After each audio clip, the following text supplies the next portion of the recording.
In the red-stained village of Turo, where the skies weep dust in the dry season and sing with thunder in the wet, there lived a child of laughter named Nyena. She was born during the rains, her first cry echoing with the rhythm of the falling water. The elders said she carried the rain spirit, gentle, necessary, and sometimes wild. Her mother, Mari, raised her alone in a woven hut at the edge of the maize fields, where birds nested under the eaves, and the scent of roasted cassava filled the air at dusk. Nyena was a sprout in spring, curious, light-footed, eyes full of sun. She spoke to goats like they were siblings and danced in the wind with her arms wide as if to catch the sky. For 6 bright seasons, she lived untouched by hardship, her world as wide as her imagination. But then came the change. It began with a soft wince, a quiet clutching of her belly after meals. Mari thought little of it. Perhaps the child had eaten too fast, or the beans had not cooked well. She gave her warm water, brewed bitter roots, and rubbed her belly with oil under the moon's gentle light. Still, Nyena groaned. Then, the belly began to swell. At first, it was small, like the rising of dough, but it grew, not just over days, but steadily, unnaturally, with a quiet urgency that unnerved even the wind. The girl's appetite faded. Her laughter quieted. Her legs grew thin while her belly ballooned, as if the child had been filled with river water. And the whispers began. In Turo, secrets were carried on the backs of birds and dropped into every cooking pot. Women at the well lowered their buckets slower, just to have more time to murmur. Men on their stools, chewing bitter cola, raised brows and said nothing, yet said everything with their silence. She is with child, some whispered. A disgrace, others muttered. Only 6, yet she carries shame, came the harshest voices.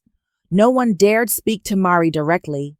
They only stared, eyes cutting like machetes, as she walked the narrow paths with Nyena on her hip.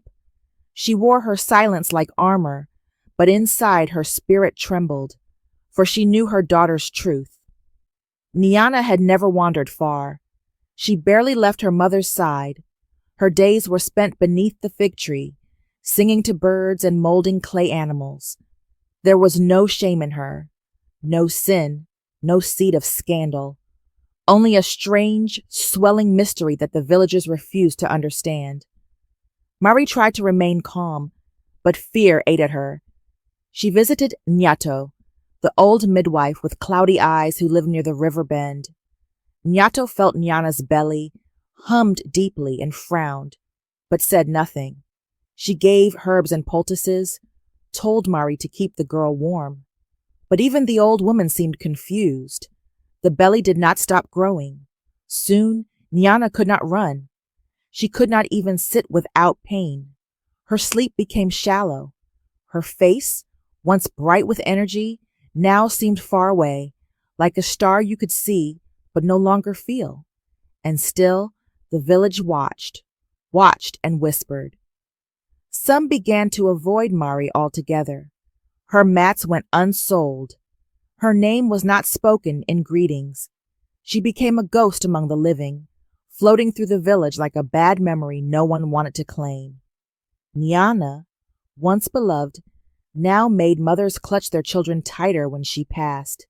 Yet no one asked, no one helped, no one wanted the truth. The truth was complicated. The lie was easier to believe. In the evenings, when the fires were low and the crickets told their stories, Mari sat outside her hut and held Nyena close. The child's belly pressed against her chest like a boulder of sorrow. Nyena would whimper softly, the pain too large for such a small body. And Mari would cry, but only when the moon was behind the clouds. She had nothing left but her daughter, and a question with no answer. Her beads, once colorful and strong, had been sold. Her savings, a jar of coins hidden in an old gourd, was gone. She had no husband, no clan to lean on, only the earth and the stars and her child slipping away one breath at a time. The shame of the village did not burn Mari. It chilled her, because what they thought they knew was a shadow, not a truth. They thought they had seen this story before, but they hadn't. This wasn't sin. This wasn't secrecy. This was something else entirely. The silence that grew around Nyana was not just from the villagers. It crept into Mari's bones, into the walls of their hut, into Nyana's heartbeat. It was the silence of being seen but not understood, the silence of suffering wrapped in the wrong story. And the belly grew. Each day, Mari watched the skin stretch tighter, the child's breaths become shallower. She knew the time had come. The village had abandoned her. The healers had failed her. Her own hands were not enough.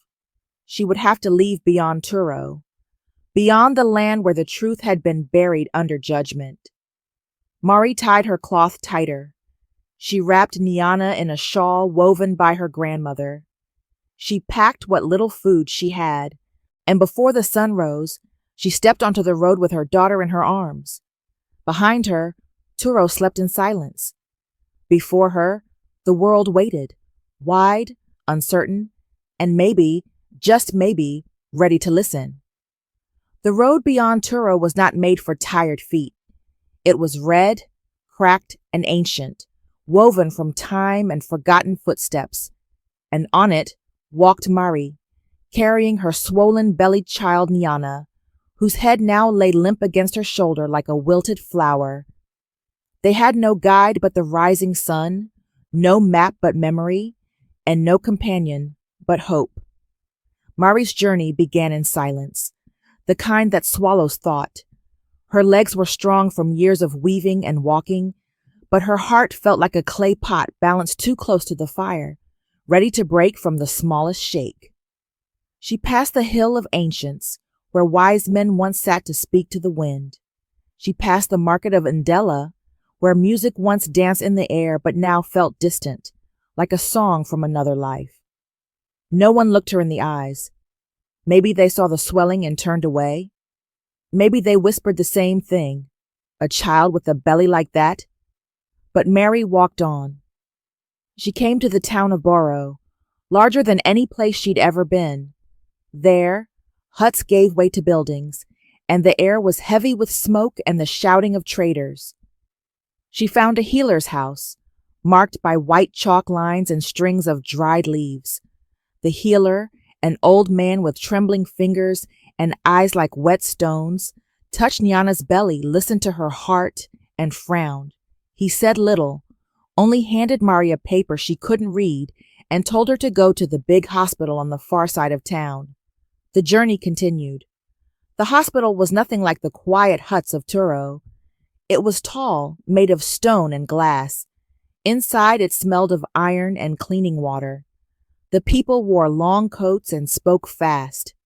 Mari clutched Nyana tighter as she stepped into the cold light of this place, her bare feet sounding like soft drums on the tiled floor. They sat for hours, then more hours, then more. Nyana whimpered and twisted weakly in her arms. Finally, a woman in blue came with papers and needles and machines that hummed. Nyana's belly was scanned, her blood taken, her heartbeat listened to again and again. The words came slowly. It was not pregnancy. It was not food. It was not witchcraft. It was the heart. The healers told Mari her daughter's heart was broken, not in the way a heart breaks from sadness, but in the way a roof breaks and lets the rain in. One of Nyana's heart chambers was damaged. Instead of pumping blood cleanly through her body, it leaked, and the leak poured into her belly, drop by drop, until it became an ocean. The swelling was the sorrow of the heart, filling her tiny body with water. Mari listened. She did not understand all the words, but she felt their weight. She had not failed her daughter. The villagers had been wrong. Her child had not been touched by shame, but by a silent, cruel illness that no one had thought to name. For the first time in moons, Mari wept, But the tears did not bring rest, only more roads. The doctors told her that they could not fix the heart here, that Niana would need a special surgery, that it was not something they could do, that even if they tried, they might fail. There was one place that might help, a hospital in a land beyond the sea, far away, where people wore strange clothes and the machines could touch the deepest parts of the heart. But it would cost more than Mari had ever imagined. 15,000 coins of the outside world, enough to buy land, enough to build 10 houses, enough to feed a village for a year. An impossible number. Mari left the hospital with her child heavier than ever, not because of the swelling, but because of the truth she now carried. She had walked far. She had traded her sleep, her strength, and her dignity for answers. Now she had them, but no means to act. And yet, something had shifted. The wind no longer whispered guilt. The trees did not look away. The birds, once silent when she passed, now chirped cautiously. There was something sacred in truth. Even if it didn't feed the belly, it fed the soul. Mari did not go home. Instead, she stayed near the edge of Boro, in a shelter built from rags and sticks, sleeping beside Niana on a mat made of palm fiber. During the day, she visited places where people gathered, markets, bus stations, the foot of temples, and told her story with her eyes. She said no words. She simply showed them Niana. And that was enough for some to understand. A traveler, one of those who carried light boxes that captured moments, noticed them one morning. He was not from the village. His skin was the color of ripe maize, and his voice had the rhythm of faraway places. He asked no permission but stayed close, watching, listening, recording. Days passed. Then came strangers, people Mari had never met, speaking strange words with kind eyes. They carried messages, envelopes, and hope. They said Niana's story had traveled beyond the hills, that her pain had been seen, that hearts had opened. One woman brought food, another brought medicine. One man wept openly and gave Mari more money than she had seen in all her life. They said a fund had been made, a pool of kindness, a river of coins gathering in her daughter's name. Mari didn't know how it worked. She didn't understand the magic of wires and moving pictures. But she understood this. The world had begun to see. The journey was not yet over. The road to the healing land was still long, and the cost still steep. But for the first time since the swelling began, Mari felt something in her chest. Not fear, not shame, but possibility. The journey had broken her body, but it had not broken her will. She pressed her forehead to Niana's, whose eyes fluttered weakly, and then she whispered, not with her mouth, but with her spirit, "We keep walking." Long before people knew how to write their pain in letters or whisper it into the wires of machines, they shared their stories with the stars. And when the stars listened, they sent back help, not always in the form expected, but always in the form needed.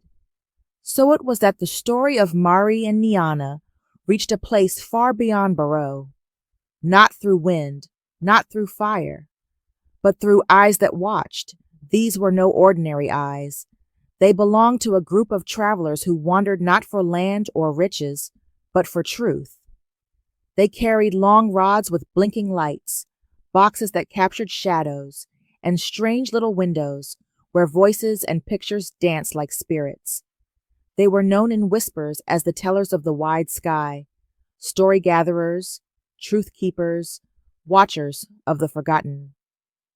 One such watcher came across Mari outside the hospital gates, where she sat daily beneath a tree with leaves like trembling hands. Niana lay curled on her mother's lap, her swollen belly rising and falling like a drum full of sorrow. The watcher did not ask questions, not at first. He observed. He returned the next day, and the next. He watched how Mari shielded her daughter from the harsh sun, how she chewed stale bread slowly so Niana could eat more. How she sang softly when the girl whimpered at night, even though her voice trembled like broken wind. Eventually, the watcher turned his gaze to his tools. With a flick of the finger and a hum of light, he began to collect the story, not through words, through images, through silence, through the poetry of real suffering. He captured the way Nyana's belly rose unnaturally beneath the cloth, the way her eyes no longer danced, but flickered faintly like stars fighting clouds. He captured Mari's cracked feet, her bent back, her stare, firm, weary, unyielding. When he left, he said nothing, but the earth knew something had shifted. Far away, where the cities climb the sky and the night glows from the windows of glass, the watcher released Mari's story into the world. It flew like a bird loosed from a cage, fast, hungry, beautiful, and it landed in the hearts of strangers. People who had never seen Turo, never tasted cassava cooked in wood smoke, never touched the forehead of a child battling pain, but they felt, and feeling was enough. The story became a wave. One by one, hands reached out, not to touch Marie, but to lift her. Small coins from small houses, prayers from behind glowing screens, blessings typed in foreign tongues. They did not know Mari's language, but they spoke kindness fluently. A pool began to form, a quiet, deep pool of mercy. It did not come all at once. It came slowly, like dawn stretching across the plains. But it came. The watcher, now called the messenger, returned with papers, numbers, and promises. He told Mari, not in grand speeches, but with calm assurance, that the world had seen, that people were giving, that there was a path now, not a dream, but a road. With trembling hands, Mari accepted. The money began to arrive, not just enough for food, but for hope. The kind of money Mari had never imagined. Coins that could carry her child across oceans. Coins that could unlock hospital gates in lands where machines buzzed like bees and doctors wielded tools like blessings. With the help of the messenger, Mari found herself standing once again in a hospital, this time not as a beggar, but as a mother with means. She presented her daughter, and doors opened. Scans were done. Experts were summoned. Nyana was laid gently on white sheets and watched by careful eyes. The doctors confirmed the old truth. The child's heart was leaking. Her belly was full, not with life, but with fluid born of failure. Her suffering had a name now. A sharp, foreign name, congenital heart defect with secondary ascites. Mari didn't care about names. She cared about healing. The doctors told her they would prepare papers, a medical passport, a transfer, a plan. They said the child must go abroad, to a place called India, a land of temples and surgeons.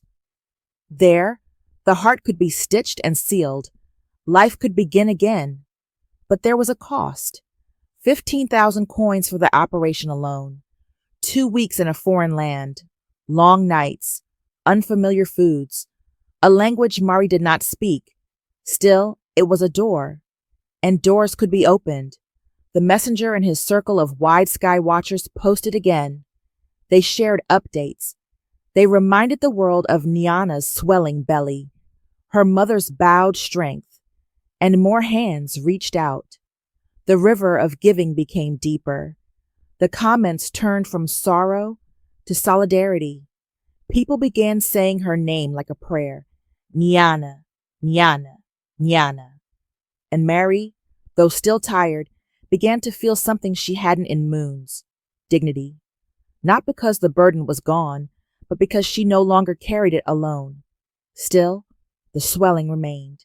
Still, Nyana could not sleep unless Mari cradled her chest against her own, like a second heartbeat. Still, the journey ahead loomed large. But now, eyes were watching, not in judgment, but in care. The very eyes that once brought shame in Turo were now replaced by thousands from across the world, wide with empathy, full of fire. These were not the eyes that whispered pregnant at 6. These were the eyes that said, "We see you. We believe you. We will walk with you." One day, as Mari sat with Nyana under the neem tree by the hospital, she looked up. The messenger was there, box in hand, capturing one more moment. And for the first time, Mari smiled. It was not a smile of celebration, nor of certainty. It was a smile of quiet knowing. The world had turned its face toward them, and maybe, just maybe, it would not turn away again. The truth does not shout. It does not come dressed in drums or fire. It arrives softly in whispers, in flickers of light behind closed eyes. It waits, patient and persistent, until it is seen, and when it is, it changes everything. Mari, the truth had been a burden too big for her back and too strange for her village. For Nyana, it had lived inside her, quietly destroying, silently swelling. And now, in the heart of a hospital far from home, the truth was finally stripped bare under white light and steady hands. Nyana was dying.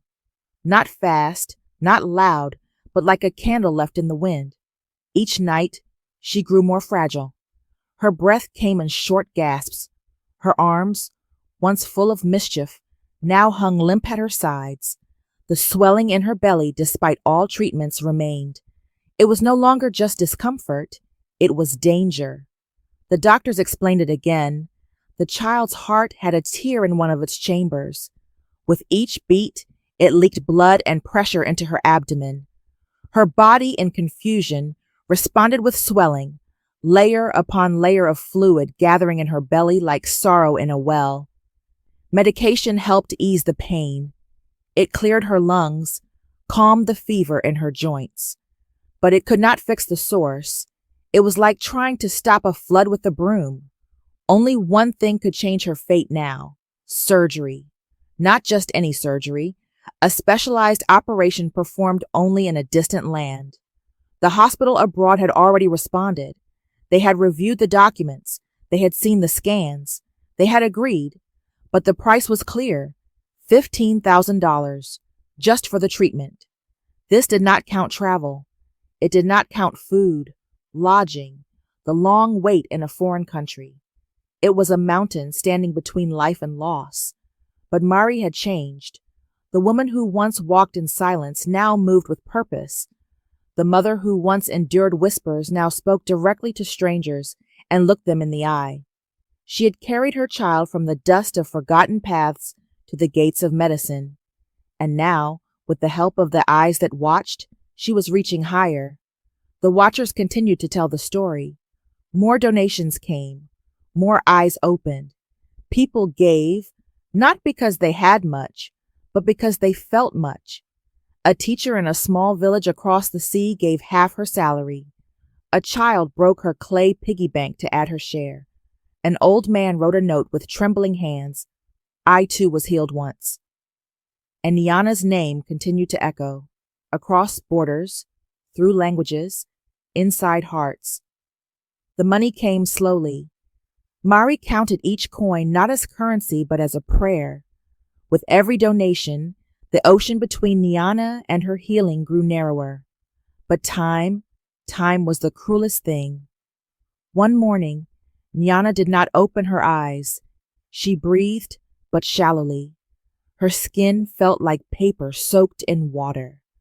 Her belly had grown so large that she could barely turn her head.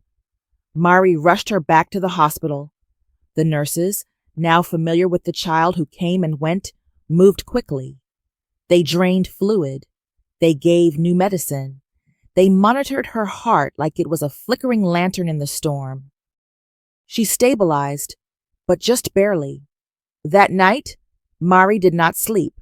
She sat by her daughter's bedside, her hands folded not in prayer, but in resolve. She was no longer begging the world to see her daughter. The world had seen. Now she needed it to act. The next morning, with the help of the messenger, she recorded a new message. It was not dramatic. It was not rehearsed. It was raw. She told the world simply, "We are ready." But we cannot go alone, and something in the universe shifted again. The numbers rose, faster now, higher. The watchers kept sharing. People kept giving.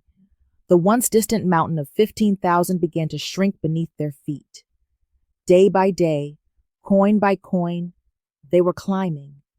And as the number grew, so did something else, belief.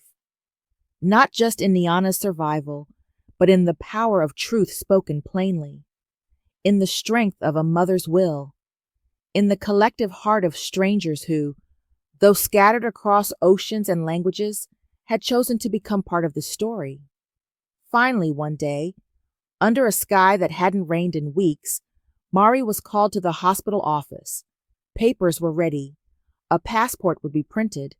A ticket was being booked. The coins had reached their mark. They were going to India. Niana, too weak to understand, was gently told, but in her mother's voice, she heard something new. Hope with wings. Mari packed lightly. A shawl, a journal of letters, her grandmother's woven bag. She held Niana's documents like sacred scriptures. The hospital staff helped arrange transport. Volunteers offered to guide them. The messenger would travel too, documenting each step so the people who had carried them this far could see the path to the end. As they boarded the vehicle that would take them to the airport, Mari looked back just once, not toward Turo, not toward the pain, but toward every soul that had helped turn judgment into compassion, gossip into generosity, silence into song. And in her heart, she spoke one final truth. They had said her daughter was pregnant at 6. They had whispered it in corners, hissed it with shame. But they were wrong. Niana's belly had not carried sin. It had carried a secret wound, a quiet war. And now it would carry her into a new beginning, because the truth had been buried under skin and silence. But it had risen, clear, strong, undeniable, and the world had chosen not to look away.